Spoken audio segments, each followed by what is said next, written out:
For our next conversation, New Avenues, the Business of Sports, please welcome moderator Randall Lane, Chief Content Officer, Forbes, and panelist Lindsey Vonn, Olympic champion, entrepreneur and founder, Lindsey Vonn Foundation.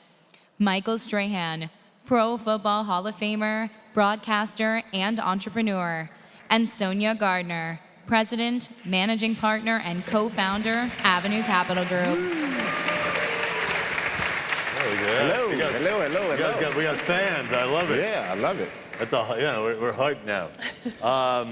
Last year, Michael, you and I were on stage here with Mark Lazary, and it was a fun panel, but it was in part fun because you guys were basically playing the business version of footsie between the two of you.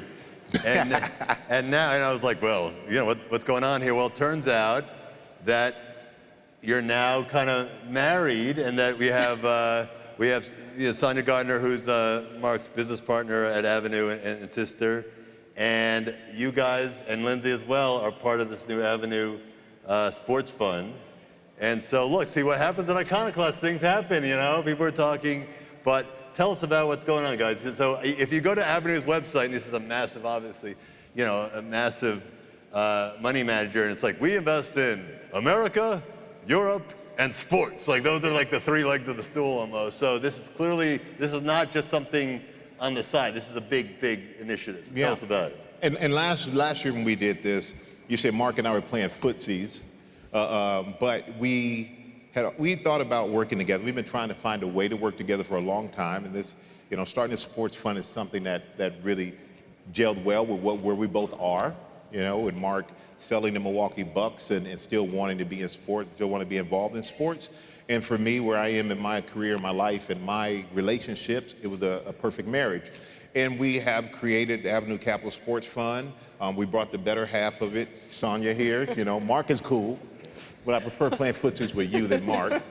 Mark's cool, Sonia's cooler. So. And we built out the company, advisory board, so of athletes who are, part of our company, being Lindsey being one, Lauren Holiday, Candace Parker, Harry Kane over in Europe, and Steph Curry. So it's like forgetting that, and Steph, Yeah, but that's strong. But it's interesting.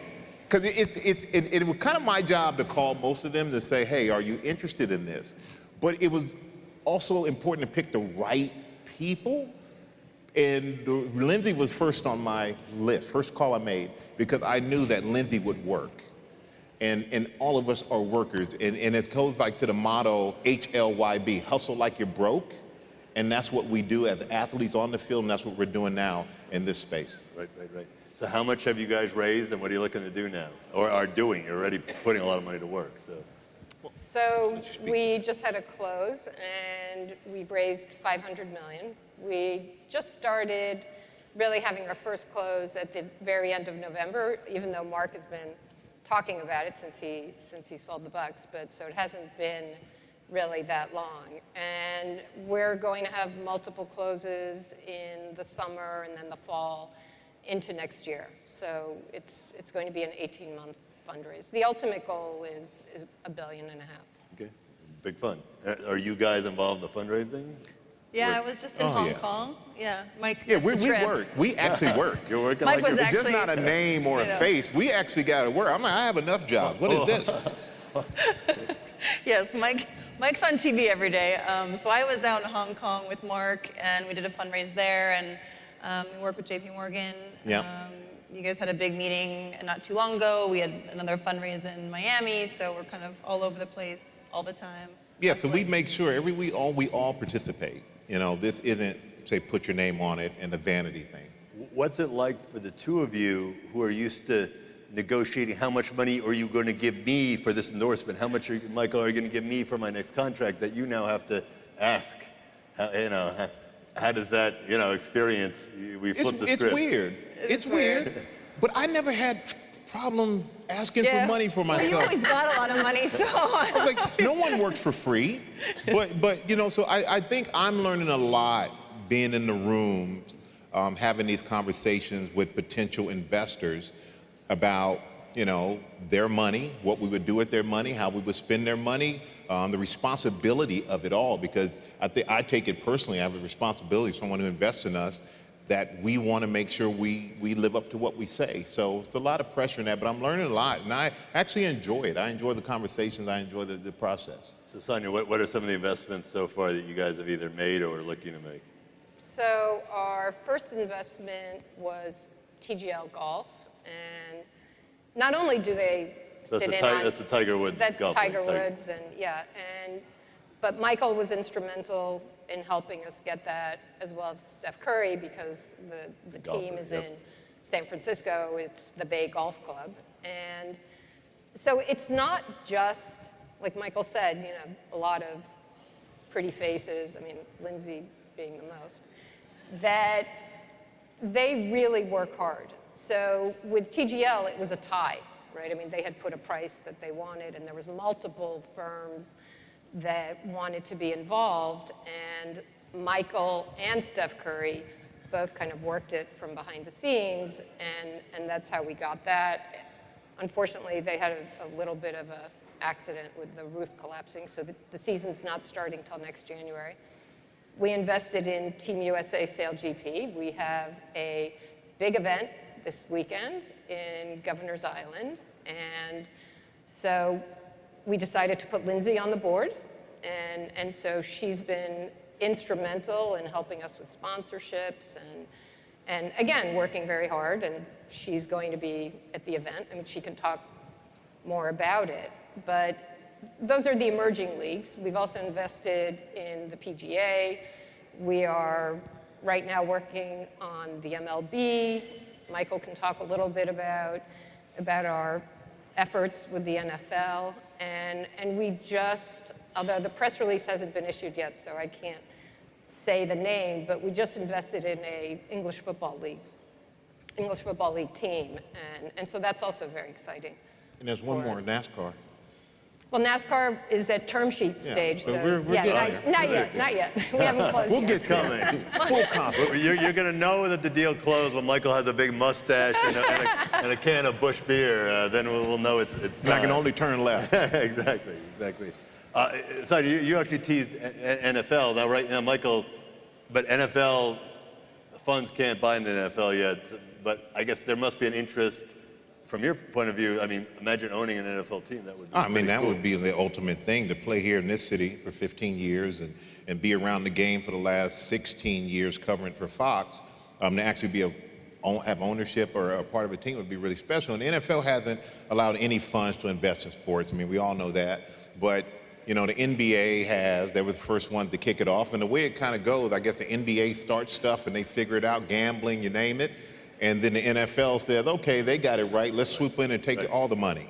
Right. And so the NFL will definitely do it, because you have these teams, and there's just a limited pool of people who can purchase the teams at the valuations that they are right now. Because they don't let you take a lot of debt on it, and they want individual controlling. So they're now with $6 billion teams, they're, you know, a few dozen people really who realistically can do that. Exactly. So they will have to. And it allows the owners to have some liquidity. It also allows the value of the franchises to rise if you can have institutional money. And we're one of the 4 or 5 funds that they're looking at, because the NFL owners are going to cut it down to 4 or 5 to decide which ones they want to invest in the league. And we're one of those. And for me, I hope that, you know, my presence and the presence of everyone else helps us get over the hump when it comes to, you know, being involved. Because there are other athletes who are involved in funds, but I look at myself and it's kind of like always, in a lot of ways, postseason success of the NFL kind of always showing me kind of the poster child. Oh, here's a way to really put me on the poster, is by letting me become involved with the league. That'd be fantastic. I hope that happens for us. It'd be a great coda. There's a lot, you know, we've seen in the last few months, it's been a real wow moment for women's sports. Is that an area, obviously, Lindsey, you've been a big, you know, proponent of that for years. Is that an area you guys are going to focus on? And do you also, second part of the question, is this another one of those moments where people talk about it and it doesn't follow through, or do we finally have that real moment right now? Yeah, absolutely. I mean, the nice thing about Sail GP is that it's a co-ed sport. I can't really think of any other pro sports that have both men and women competing together as equal parts. I definitely think, you know, it depends on what makes sense, but we are absolutely behind the women's movement. I think this is just the beginning of what women's sports will become. And I think when we look at investments, we look at, okay, what are the TV rights deals, who's watching, how many people are watching, and women's sports is obviously has incredible numbers across the board, not just in basketball. So I absolutely think we'll be investing a lot more in women's sports. Also, there's so much upside, untapped upside, where NFL, you're going to have to really crank it to make those numbers work. So well, we're looking at women's soccer, and we have Lauren Holiday, who, again, I mean, all our athletes are amazing superstars. I mean, Olympic gold medalists, and just goes on. And we're also looking at the WNBA with Candace Parker as well. So it's very helpful to have athletes very involved in that particular sport. I think the benefit of having all of us as advisors is that, all of these different sports teams can choose any person or fund to invest in their team, but it really comes down to relationships. And I mean, Mike is, has so many great relationships, so do I, across many different sports, and that's why we got the golf team, and those are the reasons why we're actually able to close these deals, not because we have more money. Everyone has the same amount of money. It's who do we know, and how can we foster those relationships? You guys help make it smart money. Let's talk about valuations. Sports assets are really, really hot right now. It's a white hot asset class, and you see both mature. You get the NBA teams selling for like 10x revenue. You see some of these startup leagues also going for like 10x revenue. How do you squeeze alpha out of 10x revenue investments? I know we're investing in like what do you call it? Emerging sports. Some emerging sports. And I think with that, you look at the TV revenue deals, like SailGP, they're basically on TV for free, but they get more eyeballs than you're going to get at an NBA game.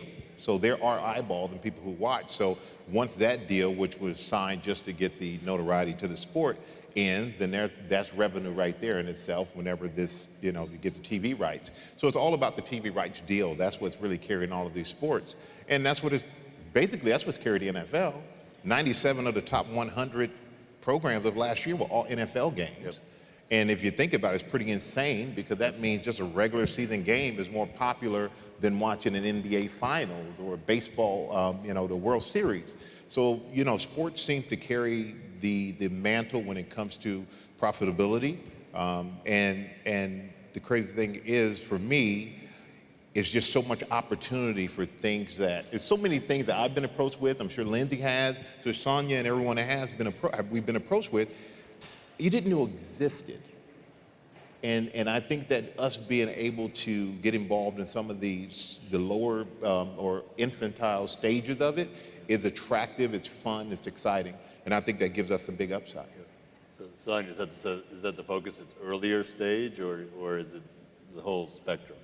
Well, essentially the goal is to have a portfolio of preferred equity in the major leagues and the established leagues, right? So we view that as a safe investment, obviously, and minority stakes in major leagues, established leagues. So it's not, the emerging leagues is what's going to give you huge alpha, right? I mean, women's soccer in 2021, you could buy a team for $2 million, and then Ron Burkle flipped it 3 years or 4 years later for $100 million, right? And so not only are the emerging, and women's soccer is not an emerging league, but it's relatively new. Emerging as a business. That it's taken off, right? That it's taken off. Like, we're invested in professional bull riding. I don't know how many people have actually gone to that, but that's an emerging league, right? We view SailGP as an emerging league, but like Michael said, their media rights right now, they get nothing, and the next time they negotiate media rights, I mean, this is something that has 1.2 or 1.3 million viewers, and that's roughly the same as what an NBA game gets. So we think there's going to be huge upside in that. I mean, SailGP's initial CBS deal was $40 million with the assumption that 100,000 people would watch. And we're getting about 1.2 million viewers, so. So pretty good. The renegotiation will be Yeah. more fun, right? What's the craziest emerging sports opportunity you guys have seen? Is there like a checkers league out there? Or, you know? I mean, rodeo is pretty crazy. Yeah, the PBR is a I've been- PBR. I mean, it's even fun. though they've been around for 30 years, interestingly, so it is an emerging league, but it's been around for a long time. But that definitely is probably at the top of the list in terms of something that's very different, right? So I would. Well, it's the one that we invested in. I will not try. Well, you Guarantee can you try it. that. The Bulls will be the one that has the problem with Yeah, it. but I would say that's one of them. And I like how it dovetails, Michael. If this NASCAR thing works out, you're going to have a whole new life. oh yeah, in a couple. You're going to be in like Bristol, Tennessee, a lot more and things like that. I will be wherever the race is. I love NASCAR. I've been to NASCAR. I've waved the flag. I've said, drivers, start your engines. I've done the whole thing. I've been a fan of NASCAR for a long time. So really excited. I had a chance to meet with the potential owner of the team that we're potentially going to invest in, and had a great time with him. And I think there's a lot of interest on both sides. Hopefully, we'll do that soon, and you'll see me out there with my cowboy hat on. What in terms of, we mentioned liquidity before. I mean, part of why I think what's driving sports valuations is we have a supply and demand issue, and that you have a lot of people who want to get into it, and there aren't that many vehicles to get into. At some point, that presumably will even out. But when do you see those lines kind of starting to cross a little more? Well, right now, I mean, there's a lot of opportunity to buy minority interests as well, right? So we're not looking to go out and buy an entire baseball team in the MLB. I mean, we're going to make an investment in the MLB. And what other firms are going to do will probably be somewhat of a mix. It depends how much you want in each league. But there's so much. It's just starting. I mean, it really is. There's so many different sports. And Europe, we're also looking at Africa. I mean, there's the NBA Africa, right? There's so many different places. We're looking at a soccer team in Portugal. I mean, what's so interesting about this is it is really, truly global. Yep. Well, it's the one thing. We live in very fractured times. It's the one thing that people can talk about. One of the few things people can talk about and enjoy talking about it.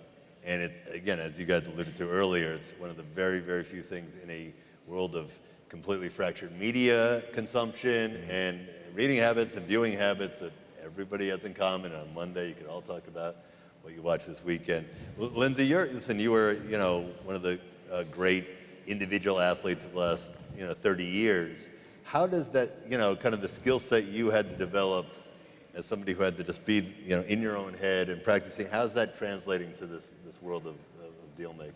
I mean, I think for me, I look at my brand as an athlete, and I think that directly translates into business. I didn't have, huge football contracts, so I had to go out and hustle for all of my endorsement deals, which is really the only way that I got paid as an athlete. Every World Cup win, you're making 30,000 Swiss francs before conversion rate and taxes, so it was pretty much nothing. So, I'm looking at what we're doing with SellGP. I'm working with them and potential sponsors to try to create deals, to try to create value for our team and for the league, and that's something that I naturally have done for the last 20 years on my own. It's really the only reason why I'm sitting here is because I was able to go out there and hustle, combined with a couple of wins.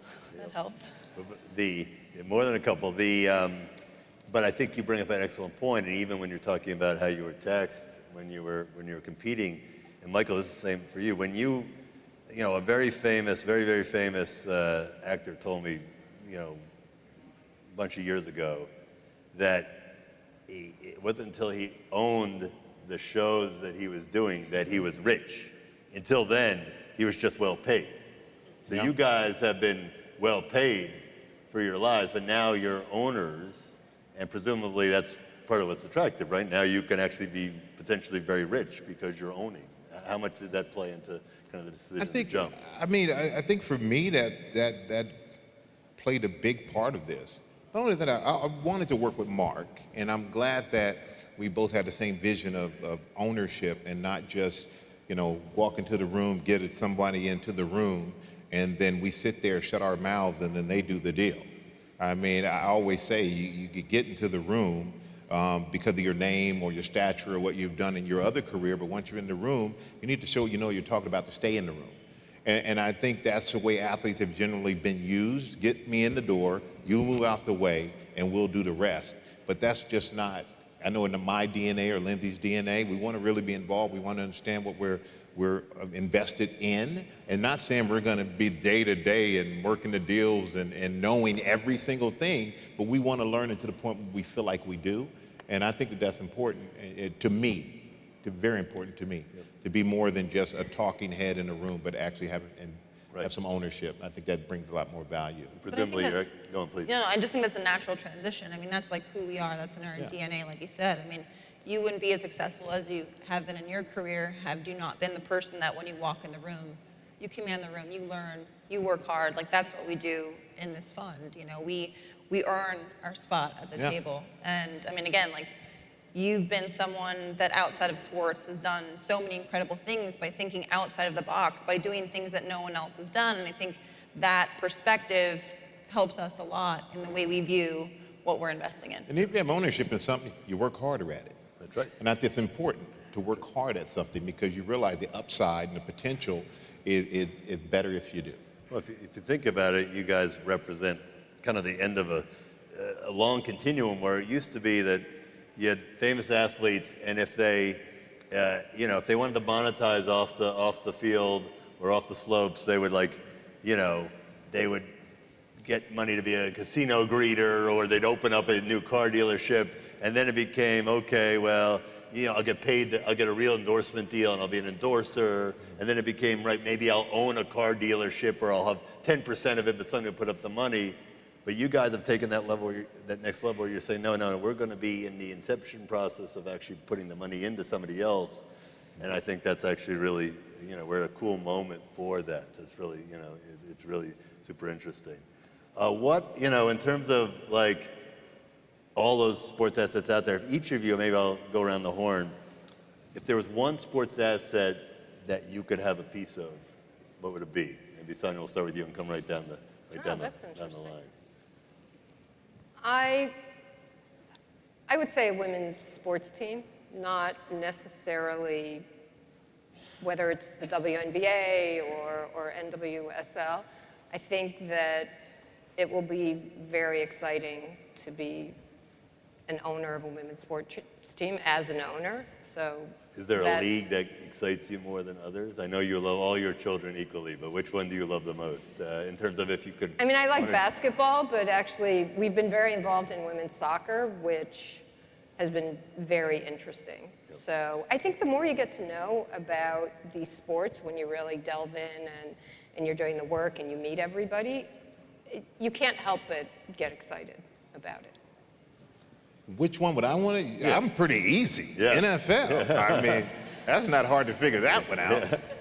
Get out there, get beat up a little bit. It's great to kind of be on the other side of that. That would be fun. Yeah, I love the NFL. Get you a chunk of the Giants. That would be, that'd be a nice story. Oh, yeah, that would be something. 100th anniversary of the Giants, by the way. 100 years. Yeah. So to be a part of that franchise in the way that I was it's amazing. But to be a part of it as an owner would trump anything I could ever imagine. I mean, I personally invested in the Utah Royals and LAFC, so I mean, I love soccer, but I would love to invest in the WNBA. I think that's something that excites me.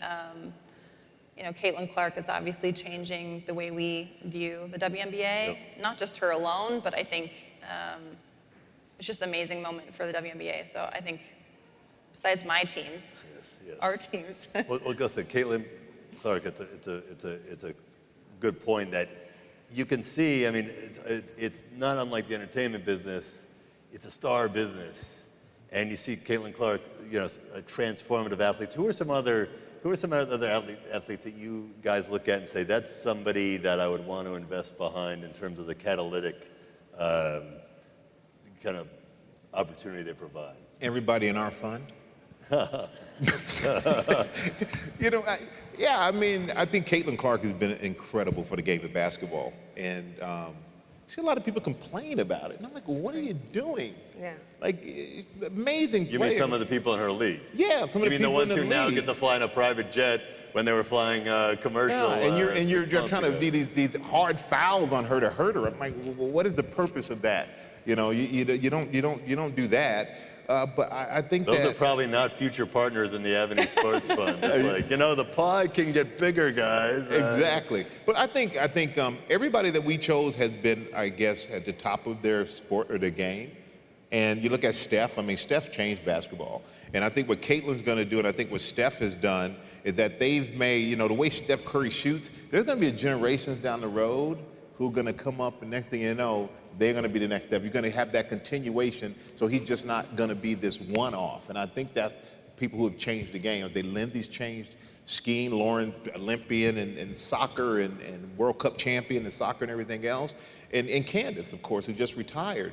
And now who is on TV doing commentary on men's basketball. So I think everyone we have has kind of transcended what they've done and has been, I guess, a catalyst for another level of life after. When you guys are looking for investments, we had Andres Halverson from Viking up in the very first panel of the day, and he was talking about how he's looking at leadership so much, and it's a cliche, but it's true.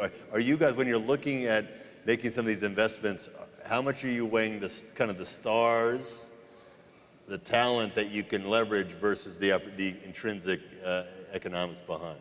Sonia, I think it's a combination, right? I mean, obviously the economics have to make sense, and beyond that, you really want to get along with management and have the same view in terms of where you're taking the team and really view it. We like to be majority owners in the emerging leagues, you know, the ones that we've invested in, but some of them we're not, but we get rights as if we're a majority owner. But it's really, there has to be the same view in terms of where you're taking the team, because otherwise we're not just passive investors. And I think that's really the most important piece of this. And I think what's been great is we get a lot of incoming inquiries because people want to partner with us.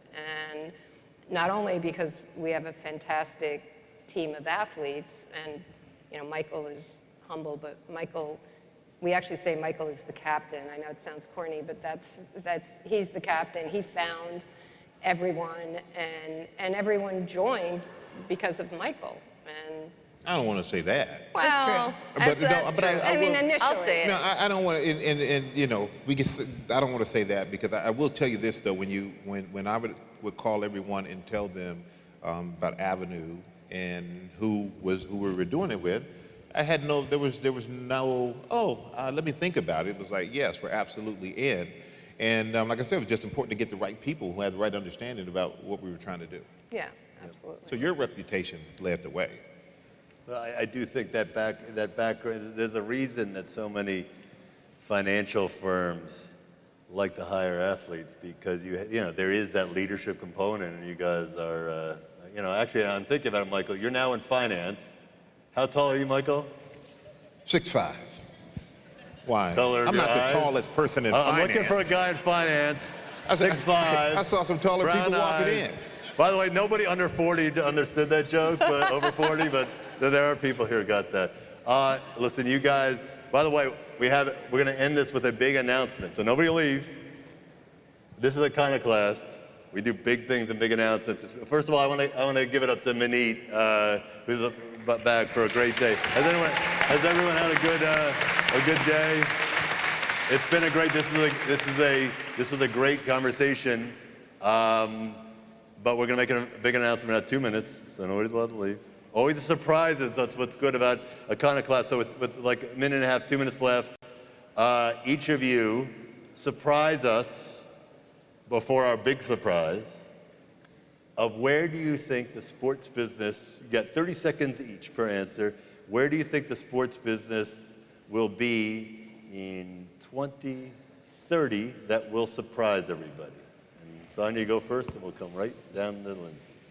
That's interesting. Well, I think that there will be a lot more firms investing in sports, and it will be viewed as an asset class, the same as other traditional asset classes. I think that it's starting to do that, but I think that more and more people will be invested in sports, hopefully through Avenue, but could be other places. Okay. I just Sports saw- investing for everybody. I Yes? saw the surprise back there. It's a good I know, surprise. it's a good surprise. And It's Iconoclast. Not gonna blow it. I'm just saying, I didn't say it, but I think that all these sports that we call emerging sports now will no longer be emerging sports. I actually think, here in New York, they just had the big cricket tournament, Yes, yeah, which Long was Island, absolutely yeah, yeah. amazing. I think that cricket is a sport here, like it's in infantile stages here in this country, but it's the biggest sport in the world. Yeah. The biggest following. So I just think that all these sports that we now look at as in their infantile or starter stages are going to be mainstream. Absolutely. I mean, women's sports, I think, is just the beginning stages of what it will be in by 2030. Hopefully, we'll be making as much money as the men by that point. Who knows? But yeah. I hope so. I hope so. That's a perfect way to wrap. I'll add that I think one big surprise would be that kind of small town soccer teams, football teams as they call them out there, could become big businesses.